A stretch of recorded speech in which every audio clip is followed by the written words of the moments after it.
Hello and a very warm welcome to Daily Dispatch, a show that gives you all the latest news and updates from the digital ecosystem. I'm Priya Sheth. Thank you so much for logging in. Time now to get you all the top news stories that we've been tracking for you this evening.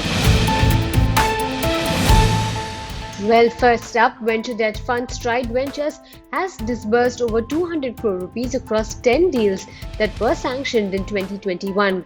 The venture debt firm has also partnered with leading banks to provide an augmented financing facility of up to 100 crore rupees to its portfolio companies. Strides Ventures has also provided funding to more than 20 startups through Fund 1 and plans to launch a second fund very soon. Well, moving on to the second headline of the day, cryptocurrency investment platform startup CoinSwitch Kuber has raised funding of $25 million in a Series B round from Tiger Global Management at a valuation of over $500 million.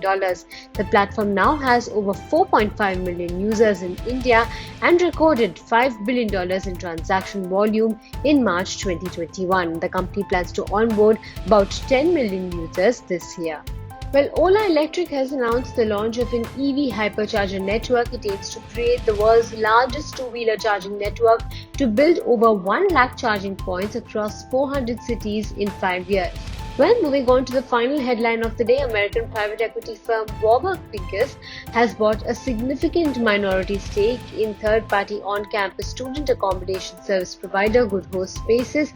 Warburg's affiliate Baskin Lake and existing shareholder Goldman Sachs will also invest additional capital to fund Good Host Spaces' future growth objectives. Well, moving on to our second segment, I have with me Prashant Peti from Ease My Trip. Thank you very much for joining us today. Talk to us about how the last couple of months have been, considering that we've been in the middle of the pandemic. The travel sector has been the most impacted, and it continues to be impacted considering that there are more lockdowns that are expected, more flights getting banned from different geographies. What has your overall experience been like? The entire industry does have seen a dip of around 30 to 40% in the travel segment.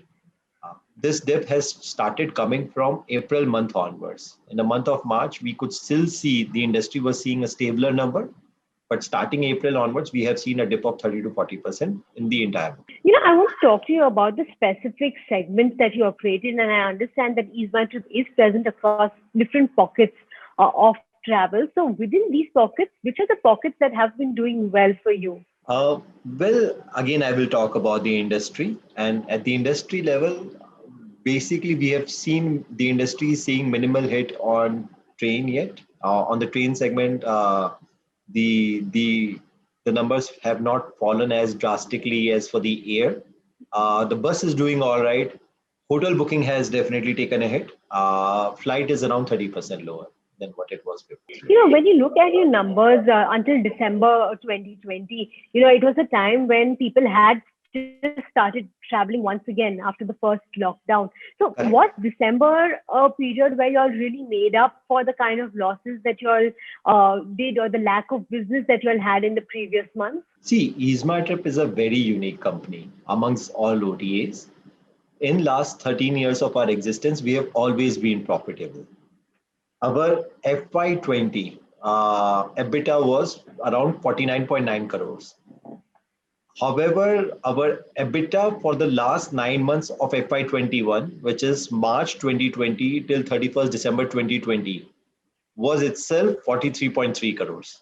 So the company remained profitable even in the hardest and the most challenging times of COVID. Effectively, first 2 quarters were a whitewash, right? Of FY21. So company did pretty well even in the COVID times. We adapted ourselves to remain profitable. And if you compare Ease My Trips bookings for Q3 of FY20 versus Q3 of FY21, which is October, November, December of 19 versus October, November, December of 20, we were able to recover by 70%. While our competitors were able to recover only by 46 or 44%. So Ease My Trip recovered fastest during the first wave, and we hope to be the least impacted during the second wave. When you talk about competition, and you did speak about it at this point in time, there has been a deal where Flipkart has acquired Cleartrip, a huge deal in the travel space. Do you think that's going to make things more challenging, considering that Flipkart is a company with a huge muscle in terms of funds, and that could perhaps pose to be a challenge for a player like you? Do you think so? So this is basically the DNA of our company. We have been fighting with the likes of Make My Trip, Yatra, even Clear Trip for that matter, who have received massive amount of fundings since year 2008 till 2021, right? All these companies have raised humongous rounds and have had deep pockets to give deep discounts and to do humongous amount of marketing activities. Yet Easma Trip, while being bootstrapped, we never raised any funds. While remaining bootstrapped, we continuously grew year on year to reach the second largest OTA status as per the air tickets sold in FY21. So to be honest, we are not afraid of competition. We are not afraid of deep discounts. We welcome the challenges which are about to come, and we look forward to them. However, comparing EasyMart with ClearTrip or our competitors is slightly unfair, given that we have demonstrated to be profitable, to grow at the fastest pace. We grew at 47% CAGR from FY18 till FY20, fastest for any OTA, while remaining profitable all this while. So we believe that with the clear trip distress sale which has happened just now, we believe that the entire industry probably will wake up and smell the coffee that profitability is one of the very core tenets of a business, and it cannot be ignored for a long time. I wanted to understand. You said that there's something that sets you apart from the other players within the space. So, what do you think is perhaps the secret sauce of this success? What do you attribute it to? Well, the fundamental difference between us and our competitors is that we look at this business very differently. See, selling air tickets, selling hotels, selling bus tickets, trains, we believe it's a commodity business. Whether you buy an air ticket from us or from XYZ place, the seat is not going to change. It's going to remain the same, right?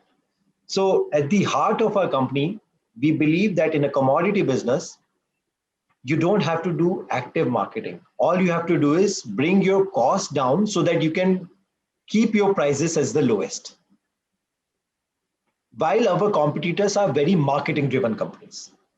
To give you an idea, in FY20, we spent 27 crores on marketing, while the top player in the market spent 1200 crores on marketing. That's the starking difference between the two companies. Now, we, instead of doing a lot of marketing, we just don't charge convenience fees when customers are booking flight tickets or any other product on EasyMart. Now, this convenience fees is a considerable amount. It's a multiplier of per seat. If 4 passengers are traveling from Delhi to Bombay, it's a 300 multiplied by 4, which is 1200 rupees. And this convenience fees usually comes at the last step of the booking.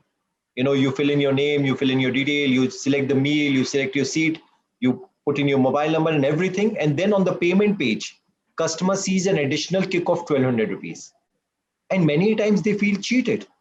They feel as if that the company is now forcing them to pay because they've already done everything. Now, the kind of value which we have provided over the last 12 years by not charging convenience fees is people consider us to be high on price integrity, since we do not change the fare on the basis of convenience fees.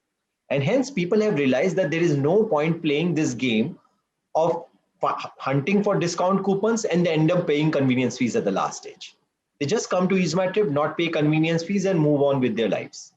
This is the value which we are providing, and because of this, we see a very strong repeat transaction rate. Our repeat transaction rate is 86%, probably highest in the industry. So this is the secret sauce where we keep our operational cost, our marketing cost to the bare minimum, while providing value to the customer by offering them the best price which is available on the internet.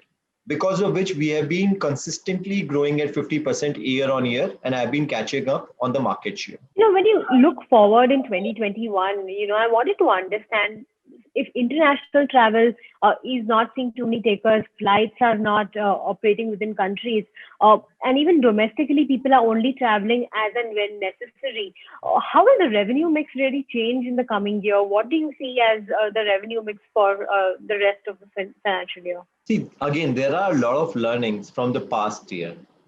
In the month of June, July, August, September, people usually did, staycation or workation.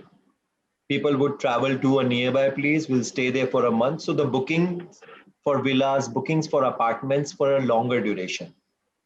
Prior to COVID, the booking length which we used to see was around 3.8 days per booking. And during the COVID time, it jumped to around 12 days on an average. So for the villas and for the apartments. So again, we are focusing on the things which we have learned, in the last year, where a lot of focus is on staycation, workation, providing a sanitized car to the customer at their doorstep, so that they and the driver which comes with the RT-PCR negative report, who can take customer to wherever they wish to go, drop them off or be with them for a couple of days and then bring them back. So a lot of transportation, a lot of ground transportation, a lot of villas, apartment bookings, we anticipate for the industry to go up during 2021 time. All right. We'll hope that the tourism industry revives very soon. Wish you all the very best with your recent IPO and your plans forward. Thank you very much, Prashant Sethi, for joining us today on the Daily Dispatch. And thank you so much for your time. Pleasure is all mine. Thank you. Well, time now to say goodbye. Many thanks for joining us on this edition of the Daily Dispatch. I'll catch you next week on Monday at 5 p.m. Goodbye and have a lovely weekend.